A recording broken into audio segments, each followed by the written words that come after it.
This was the moment I realized that I was not truly prepared.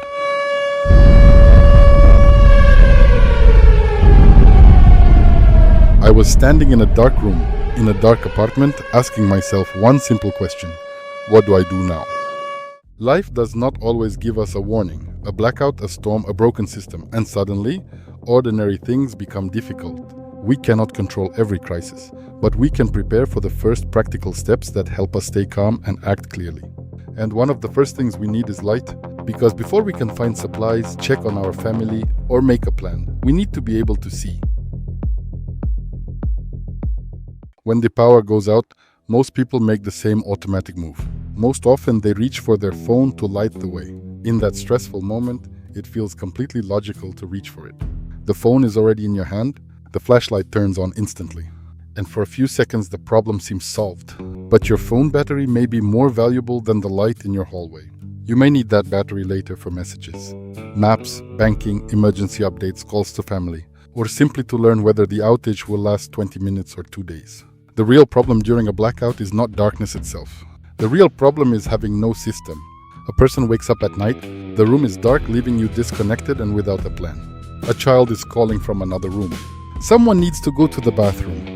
The flashlight is somewhere in a drawer. The power bank is in another room. Check your batteries. Old ones might fail when you need them most. One person opens a cabinet. Someone turns on a candle. Someone else uses the phone flashlight. And within 5 minutes, the apartment feels chaotic. That is why emergency lighting should not be treated as one object. It is not simply by one powerful flashlight. It is a system of small light sources placed where people actually need them. A good lighting plan answers 4 simple questions. Can every person find light immediately? Can people move safely through the apartment? Can one room remain usable for several hours? And can the family do all this without wasting phone battery or creating a fire risk? The first rule is simple. Do not store all your light in one box. A blackout box is useful. It keeps important equipment together, but when the power disappears at night, the box may be in the hallway, the storage room, or behind other things. You should not need to search for your emergency system after the emergency has already started. The first light should be near the person. A flashlight near the bed is not a luxury. It is the starting point of the whole system. Every adult should be able to reach one without leaving the room. For a child, the light should be simple, safe, and easy to switch on. It does not need to be a large flashlight. A small LED lamp, a compact flashlight, or a battery-powered nightlight may be enough. The important part is location, not somewhere in the apartment, not probably in the drawer, a fixed place, the same place every night. Think about the first 30 seconds after a blackout. You wake up, you turn on the bedside light, you can see your shoes, the door, and the floor. You do not need to hold the phone in your hand. You do not need to walk through a dark room. You do not need to wake the whole family in panic. That one small decision changes the beginning of the outage. The second rule is to light routes, not rooms. Many people imagine emergency lighting as one bright lamp in the center of the apartment. But that is not how people use light during a blackout. They need light near the bed. Next, place light at the bathroom door. Ensure there is light in the hallway. Keep one near the kitchen counter and near the entrance door. These are the places where people move. You must be ready to make quick decisions. Prepare food, find medicine. Always remember to check the door or step in to help a child in need. You do not need to turn your apartment into a brightly lit office. You need to remove dangerous dark zones. A hallway does not need powerful lighting. It needs enough light to see the floor, doorways, shoes, bags, cables, and furniture corners. A bathroom does not need decorative light. It needs enough light to prevent a fall. A kitchen does not need every cabinet illuminated. It needs one safe working zone where you can prepare water, find basic food, or wash your hands. This is why several smaller lights are usually more useful than one large flashlight. One light at the bedside, one near the entrance or hallway, one in the bathroom area, one portable light for the main room, and one hands-free option for a person who may need to work with both hands. That hands-free option matters more than many people expect. Imagine trying to hold a phone, open a drawer, support a child, find medicine, or carry water at the same time. A headlamp is not only for camping. During an apartment blackout, it can be one of the most practical tools you own. It puts light where you are looking, and it leaves both hands free. But a headlamp should not be the only light source either. A family needs different types of light for different tasks. A headlamp is for movement and work. A small flashlight is for fast access and short movement. A lantern or USB lamp is for the room where people sit together, eat, talk, charge devices, and prepare for sleep. That room becomes important during a long outage. Instead of trying to keep the entire apartment active, choose one main room.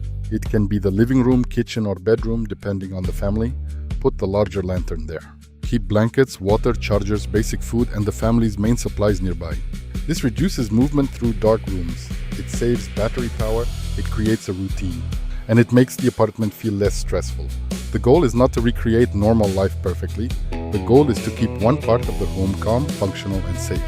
Light also has an energy cost, but this cost is often lower than people imagine. For example, a small 5-watt LED lamp running for 5 hours uses 25 watt-hours of energy. Run that lamp for 3 evenings, and it uses 75 watt-hours. That is why one efficient LED light in one room can be a much smarter use of backup power than trying to illuminate the entire apartment. Before buying expensive equipment, calculate what you actually need. How many hours of light do we need each evening? Which room will be our main room? Which places need only short-term light? And which lights must work even if we cannot recharge them tomorrow? This last question is important. Rechargeable lights are convenient, but they depend on charging. Battery-powered lights are simple, but only if spare batteries are available and still usable. A practical system often combines both. Rechargeable lights for regular blackouts, a small reserve of standard batteries for backup, a USB lamp that can run from a power bank, and at least one light source that is always ready near the bed. The mistake is buying many devices without a plan. A drawer full of random flashlights is not a lighting system. A powerful lantern with no charged battery is not a lighting system. A phone flashlight is not a lighting system. A lighting system is something the family understands before the lights go out. Everyone should know where their first light is. Everyone should know which room becomes the main room. Everyone should know that the phone battery is not for lighting the apartment all evening. And everyone should know that candles are not the main solution. Candles create a false feeling of comfort because they are familiar. They look calm, they are familiar, they give warm light, it feels safe. But during a blackout, especially when people are tired, distracted, carrying things, helping children, or preparing for sleep, an open flame creates an unnecessary risk. A blackout already changes normal routines. You may be moving through unfamiliar darkness. You may be using temporary power sources. You may be cooking differently. You may be tired or stressed. This is not the moment to add fire to the system. Battery-powered lamps, flashlights, and flameless candles are less romantic, but they are more predictable. And predictability is what makes an apartment safer. There is one final step that most people skip. Test the system. Do not wait for a real blackout. One evening, turn off the lights in the apartment for 10 minutes. Do not use the phone flashlight. Ask each family member to find their assigned light. In a crisis, every second counts. Preparedness starts at home. Can you walk from your bed to the bathroom in total darkness? Now, try navigating from the bedroom to the kitchen. Next, find your main lantern. Do you know exactly where it is? Locate your power bank. Is it charged and ready? Check your hallway for obstacles. In the dark, even a small toy is a hazard. Finally, can a child use your emergency light without help? Being prepared isn't just a plan, it's a habit. Stay safe. You may discover that the flashlight is too hard to switch on. You may discover that the batteries are weak. You may discover that the main lantern creates glare but does not light the floor.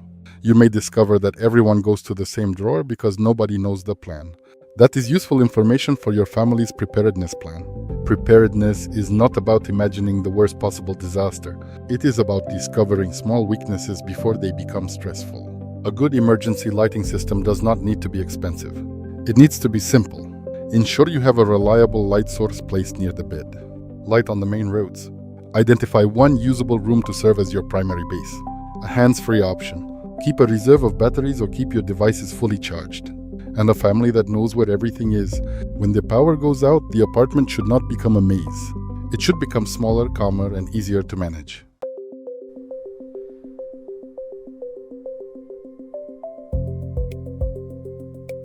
A good emergency lighting system does not need to be complicated. It needs to be simple, practical, and easy for the whole family to use. Keep a reliable light source near the bed. Light on the main roads. One room that stays calm and usable. And a family that knows where everything is. I hope your home stays safe, calm, and easy to manage. Take care and stay safe.